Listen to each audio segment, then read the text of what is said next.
In this three-part series, we delve into one of the oldest trades in the world, the art of butchering. We'll follow 6 butchers and hear their stories of the generations that have carried this trade forward, the sustainability of the industry, the challenges they face, and what it takes to become a butcher. The meat industry is currently cutting a pretty bad rap due to a lot of environmental concerns and a lot of people that harbour some misinformation but are very vocal about it. From the public point of view, it can go 2 ways. People that support their local butcher shop because they know they support local farms, which is sustainable. Then you have vegans and vegetarians that may look down on what we do and think that what we do isn't the right process forward. Yeah, butchers get a bad stigma. Butchers and farmers get a bad stigma. People have got a whole range of reasons why we should or shouldn't eat meat. For me personally, the industry could do a lot better. The best things about being in the meat industry right now is the opportunity for change. When we look at things like regenerative agriculture and we really drill down to understand why it's so important to raise animals in a way that serves for the betterment of our environment, not to the detriment of it. We need to find people who are passionate and driven about this trade, but see it for what it is. It's about food, it's about creativity. Taking it back to where butchering was, when it was really traditional and community spirited.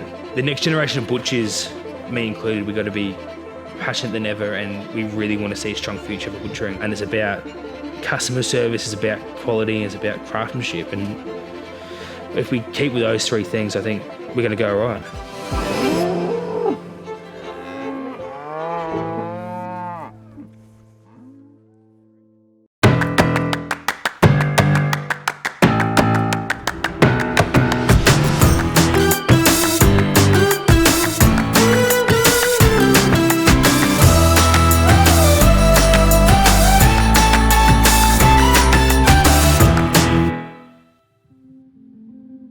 In this episode, we unpack the essence of sourcing produce locally, the growing sector of sustainability in local butchering practices, and the battle against the stigma of the wider meat industry.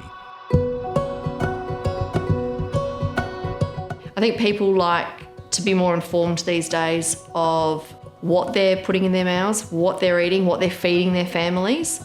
They like to know that it was raised, whether it's ethically, where it was sourced, locally. That's all important.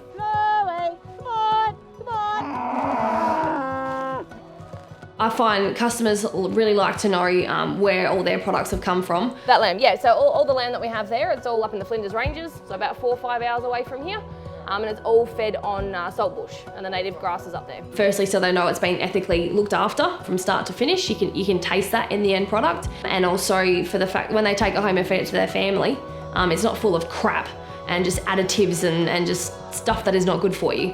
Because now we're faced with what I would term the conscious consumer. So that consumer is someone who doesn't just want to know what type of steak it is, but they want to know where it came from. They want to know how it got through the whole system. And so provenance is really important, and we've been caught out time and time again with companies that have said it's one thing, but then they've gotten too big and too commercial, and then all of a sudden they have to put things through into that branded product that isn't the genuine thing anymore. And we've seen it in other industries, we've seen it in wine, that as soon as something has a brand and it's popular, it's really easy to delegitimise it. You've got to feel confident in that you feel good about what you're eating and what you're cooking for your family. I think our customers enjoy the transparency of knowing where their meat came from and like the journey it took to get to the butcher shop. There's 4 things that go into making sure that the product that you're putting in the cabinet is fantastic quality. Thank you very much. Yes, toot toot. The animal husbandry, how it was raised, how it was bred, where it was born, the transport of that animal to the processing plant, how it was treated, and then finally how it was dressed and finished and transported to our shop. If any one of those elements has a failure, then the product that I'm putting in the cabinet is not quality.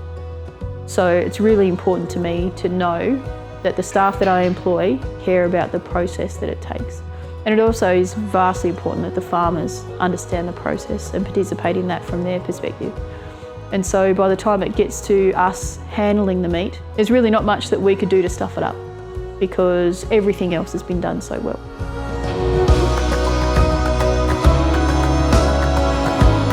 You know, the world's changing where so many people have such a care on how it's all done, and I think if we can prove that we have that knowledge and that we're confident to say that that came from the right place and was done in the correct way, that it's going to show that we can still do our own ways, but we're all doing it in the right way. To participate in buying meat and feel good about it and know that you're not one of those that are doing harm to the planet, then provenance is the key to that.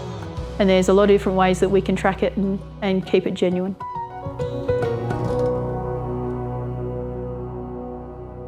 Time to meet Beck, Managing Director of Three Valley Foods, who's super passionate about supporting the longevity of our meat industry and also educating the broader population about creating a sustainable future. We do everything from processing animals, sourcing animals, retailing meat in stores, training. Stab in there and pull it back out, don't stab yourself. We do more than your average meat company in any one day. In my spare time, I do own a 350-acre farm in the beautiful Derwent Valley, and I run a rare breed Scottish Highland cattle beef farm. And that's really where the journey into the meat industry started for me.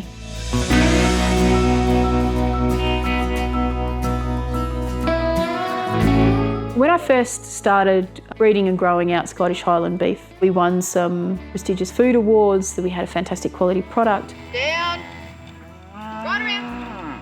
But it was really difficult to A, get it killed well, and B, then get it cut up well. I decided at that point that I just needed to build my own processing facility to be able to service the needs of small boutique niche producers like myself. I think the thing that sets me apart is actually the fact that I'm not from the meat industry. I'm in a privileged position where I get to question everything that happens. Nothing goes by me that is just because that's the way we do it. Everything gets questioned for whether or not it's the best way. We're moving towards best practice for everything, but that best practice may not be what the industry sees as best practice. Maybe it's what I've set as best practice because we have an opportunity on a small scale to do things beyond best practice. I'm probably one of the only 40-something-year-old women who heads up a meat company. Even our company itself is, I think it's now about 70% female operated. And I genuinely believe that that's one of the biggest things that does set us apart because, there is no macho bullshit at our abattoir or in our shops. Everyone just genuinely cares about what they do.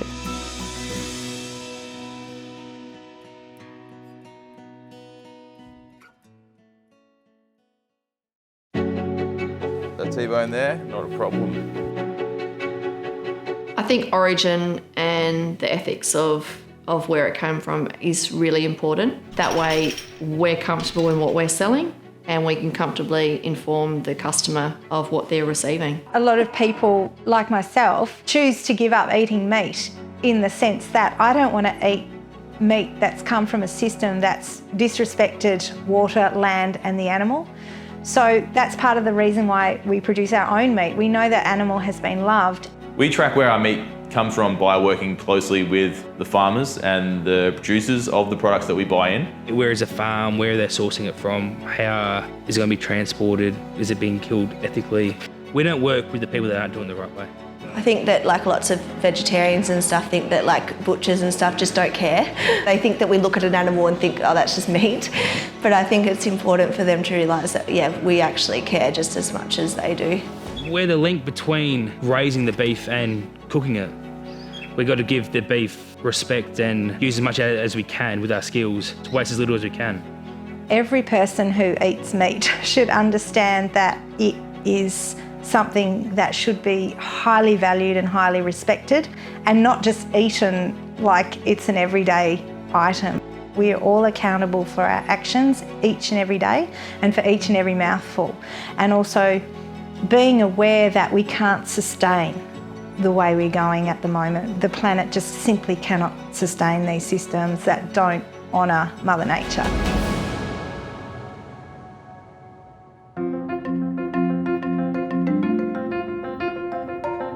Sustainability is a really tricky thing. It's quite subjective. Is sustainability in the meat industry about making sure we don't use too much plastic? Is it about making sure that we source product that is environmentally sound, that is being cared for in a high welfare manner? Or is it just about the fact that it can keep itself going, because the true essence of sustainability is something that can just keep going? Certain shops and certain people in the industry do try their best to become sustainable, but as a whole, there definitely has to be a change. You know, we still walk into a butcher shop and the first thing that anyone does is get a plastic glove, scoop out whatever you need, put it in a plastic bag, fill that plastic bag with 6 more plastic bags and put it in a plastic bag. And now when I go to buy butcher's paper, it's almost not feasible for us to buy it, but we do because we genuinely believe and our customers love it. As butchers, if we don't think about how to make our industry good for the environment, there will be no environment for us to have an industry. But I think we are moving in the right direction, and there are people coming up with ideas and pushing their agenda to get us that way. It's everything from the miscommunication about how you consume products that are grown and raised in a mass commercial system. I think as a meat industry as a whole, we have to look at sustainable farming and really supporting the little guy, because they're not producing on a mass scale.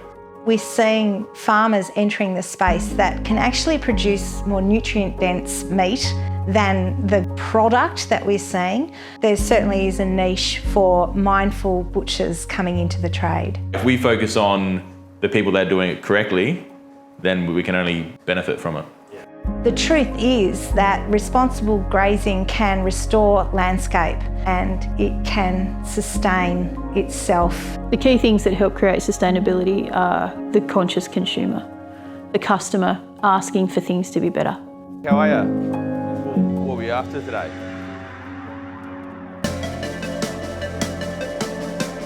Some of the things that we do to minimise wastage in our business is to make sure that we can genuinely speak for every component of an animal that we've killed.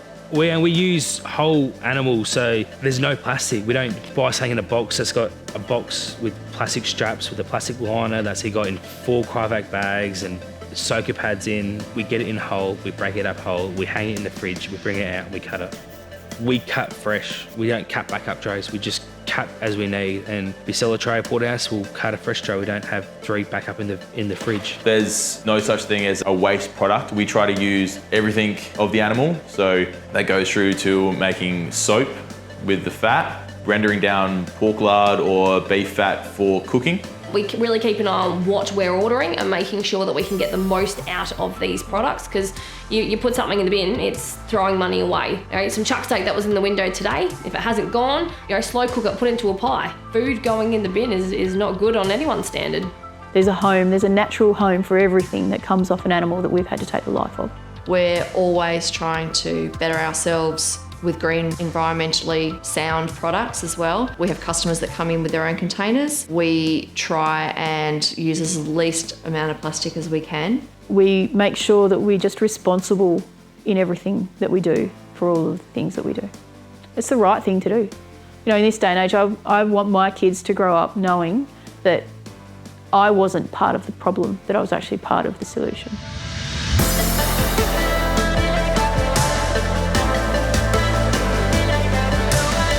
I think there really is a groundswell, everything from the regenerative agriculture, how people are genuinely getting involved in, I guess, the whole cycle of meat production.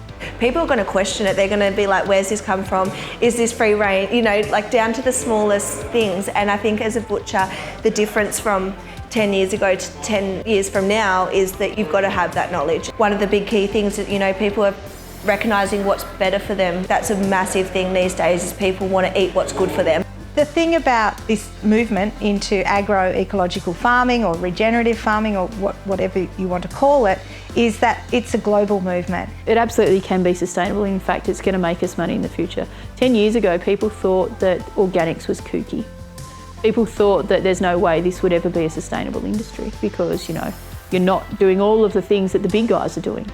But organics now is worth more, and regeneratively farmed meat will be the same in another 5 years' time.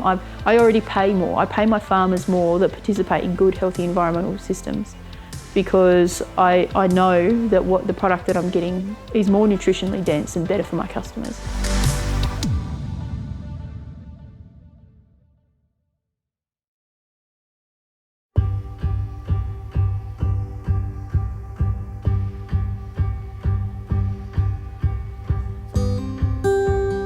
The future of butchering and butcher shops as a business has shifted slightly over the last 10 years. I think there will be change, but then at the same time, I think there's a big want for change to go back to the roots of butchering.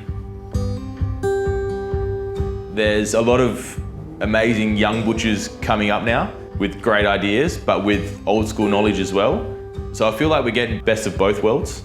I see it being a lot harder if we don't invest and get, skilled butchers now. All of these butchers who have been doing it for, 30, 40, 50 years, they're going to be retiring. That's why now we need to invest in our young people and make sure that they have the skills to be able to carry us on into the future. I do see a different future for the meat industry. It's never been under as much pressure as it is now. I've said this a couple of times, if there's ever another cataclysmic event and we can't get our boxed meat for whatever reason and we can't get our protein-based veggie burger anymore, then who are we going to rely upon to make sure that we can still feed ourselves well? And if we don't have those skills in the community, where have they gone? So how are we going to do that in the future if we don't maintain the skills of butchery? People are looking at wanting to go back to basics, and I think that it's really also probably more time to look at supporting local industry. Without the customer, there is no need for anyone else to change. Unless the customer walks in every day and demands a particular reason for change, then the industry won't. The industry will always just roll back into what is the most convenient and the most economical, and it will make them the most money. So absolutely, I think the customer, the consumer, that conscious consumer, is the biggest driver for change for the industry. In this short series, we've only touched on a handful of passionate local butchers who are the clear definition of community. And it goes without saying, the future looks bright for our local meat industry. That is, if we all get behind them. I love our business, and I love that my husband's passion has not stopped. He can get up after 35 years every morning and still find the passion to get in there and do those long hours and do it for his family. You're going out and you're serving your friends every day. We've got the farm, we've got a successful shop.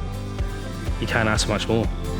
It gives me an output to be creative, but it also gives me an opportunity to meet like-minded people, because that's what it is. It is a passion, and I can't see myself doing anything else. I get to wake up every morning, I get to go and interact with people all day. I get to talk about food, I get to talk about cooking. Couple of them, yeah, easy done. It's not work, you just get up and I enjoy myself. You're feeding a small army. The feeling of just being able to wake up and go, I found what I want to do, and I'm confident to say that, to tell everyone that that's what I love doing. I've never been happier getting up in the morning, and it's never a burden. So it's not just about putting meat on people's tables. It's about changing the way people perceive meat and how we interact with it on a daily basis, and how we use our power to purchase high quality, high welfare products. All right, there we go, Luke. Enjoy. I'm sure the family will enjoy it. We'll see you next time. So find your local and go and have a yarn. Discover new flavours, and know you're not just enjoying a carefully prepared unique cut of meat. Your support can help build family business and preserve one of the longest standing trades we know, the art of butchering. No worries, enjoy, mate. I say it to the customers, they say, hey, you going to the house, I live in the dream, and they might think I'm joking, but I actually do. I mean it, I am living my dream. Yeah, every day.